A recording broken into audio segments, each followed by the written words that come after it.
राधे राधे भक्तों, आप सभी का मेरे चैनल भक्ति कथा सागर में बहुत बहुत स्वागत है।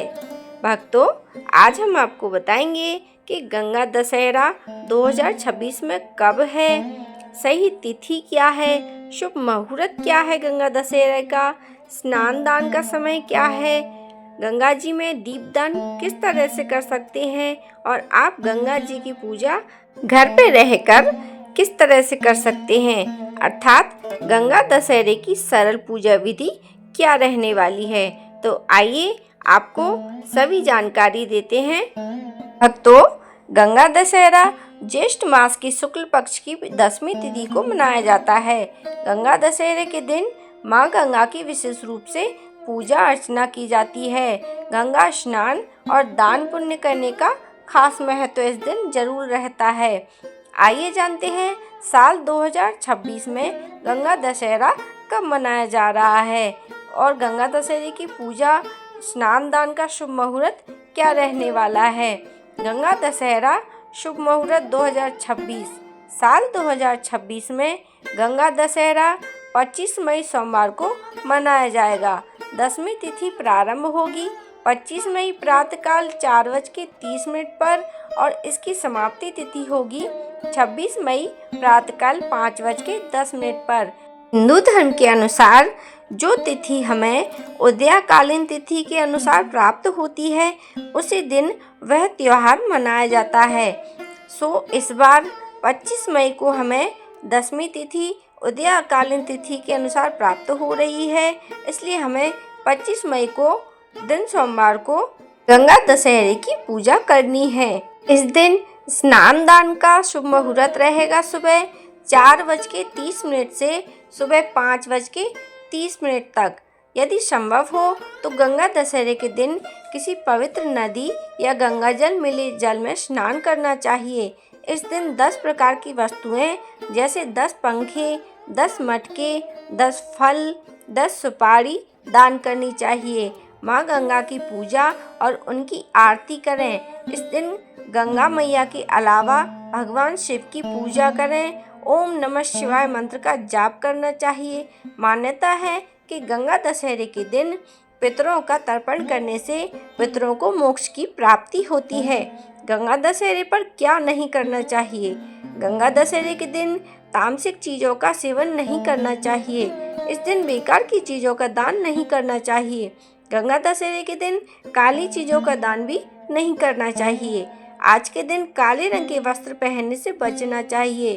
तो भक्तों, अब हम आपको बताते हैं गंगा पूजन की सरल विधि। इस दिन गंगा पूजन का बहुत विशेष महत्व होता है। अगर हो सके तो आप गंगा जी के तट पर जाकर ही यह पूजन करें। अगर आप किसी कारणवश वहां नहीं जा सकते तो आप यह पूजा घर पर भी संपन्न कर सकते हैं। जी हाँ, आप यह पूजा सरल तरीके से अपने घर पर भी कर सकते हैं। इसके लिए सबसे पहले आपको सुबह ब्रह्म मुहूर्त में उठकर अपनी नित्य क्रियाओं से निवृत्त होकर अपने मंदिर का साफ सफाई करें, वहाँ पूजा करें। जो आपकी नित्य पूजा सेवा है वह कर लें। उसके बाद एक बर्तन लें, बर्तन साफ होना चाहिए। तो आप बर्तन थोड़ा बड़ा सा लें, क्योंकि उसमें हम गंगा जी के स्वरूप को बनाएंगे और उसमें दीपदान भी करेंगे। इसके लिए सबसे पहले आप उस बर्तन को अपने घर के मंदिर में रख लें। उसमें चंदन से स्वास्तिक बना लें, क्योंकि किसी भी पूजा में स्वास्तिक बनाकर गणेश पूजन सर्वप्रथम किया जाता है, क्योंकि बिना गणेश पूजन के कोई भी पूजा संपन्न नहीं होती है।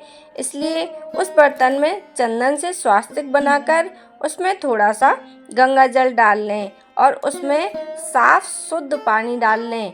जितना पानी डालें जितना उस बर्तन में बन सके। इस तरह से हमारे कृत्रिम गंगा जी का स्वरूप तैयार हो चुका है। अब हम पूजा करेंगे। पूजा के लिए सबसे पहले हम थोड़ा सा जल का छिड़काव करेंगे गंगा जी को। उसके बाद हम तिलक करेंगे।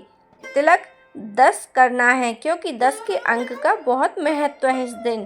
तो 10 जगह हम पात्र में तिलक कर देंगे और साथ ही साथ जो गंगा जली का आपके मंदिर में जो भी रखा है बर्तन, उसकी भी साथ के साथ पूजा करेंगे। तो आप यह पूजा उसी भाव से करिएगा जिस तरह से गंगा जी के तट पर पूजा कर रहे हों।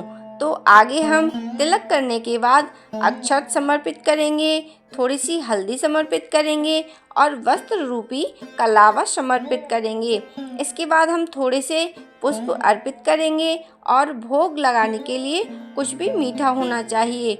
मीठे में आप मिठाई ले सकते हैं। अगर आपके पास कुछ नहीं है तो आप पंचमेवा का भी भोग लगा सकते हैं। इसके बाद घी का दीपक जलाकर गंगा जी की आरती करिएगा और पूरी श्रद्धा भक्ति के साथ प्रार्थना करिएगा कि हे गंगा जी, मेरी इस पूजा को आप स्वीकार करें और मेरे इस व्रत को, यदि आपने व्रत रखा है तो यह प्रार्थना करें कि मेरे इस व्रत को भी आप स्वीकार करें। इसके बाद आप कथा का श्रवण करें। मैं कथा की वीडियो अलग से बनाऊंगी, उसका लिंक आपको इस वीडियो के डिस्क्रिप्शन बॉक्स में मिल जाएगा। इसके बाद हम गंगा जी में दीप दान करने के लिए दीपक जलाएंगे। आप जितने भी दीपक दान करना चाहते हैं, अर्थात जितने भी दीप दान करना चाहते हैं, 5, 7, 11, 21 आपकी श्रद्धा के ऊपर निर्भर करता है, उतने दीपक प्रज्वलित कर लें और एक एक करके उस थाली में जो पानी भरा है गंगा जी का, उसमें एक पत्ते पर रखकर या दोना में रखकर दीपक को तिलक करें, अक्षत चढ़ाएं, पुष्प चढ़ाएं और उस जल में प्रवाहित कर दें, इस भाव से कि जैसे हम गंगा जी में प्रवाहित कर रहे हैं, और एक दीपक उस पात्र के बगल में रख दें, इस भाव से कि हम गंगा तट को दीपदान कर रहे हैं। इस तरह से आपका दीपदान भी संपन्न होता है। इस दिन आप जो भी दान पुण्य करना चाहते हैं, जैसे कि खाने पीने की वस्तुएं हो गई, श्रृंगार का सामान हो गया, पैसे आदि हो गए, अनाज वगैरह हो गया, सब कुछ गंगा जी को समर्पित करके फिर दान करें। इस पूजा में आप दान दक्षिणा अवश्य चढ़ाएं, क्योंकि जो भी हमारी पूजा में कमी रह गई है वह दान दक्षिणा चढ़ाने से पूरी हो जाती है। तो इस तरह से आपकी गंगा दशहरे की सरल पूजा विधि समाप्त होती है। आप बड़ी ही सरल विधि से घर पर गंगा दशहरे की पूजा संपूर्ण कर सकते हैं। भक्तों, अगर आपको मेरी वीडियो पसंद आई हो तो मेरी वीडियो को लाइक करें, शेयर करें और मेरे चैनल को सब्सक्राइब करें और बेल आइकन को ज़रूर से प्रेस करें, ताकि जब भी वीडियो डाली जाए तो आप तक नोटिफिकेशन पहुंच जाए। वीडियो देखने के लिए आप सभी का बहुत बहुत धन्यवाद।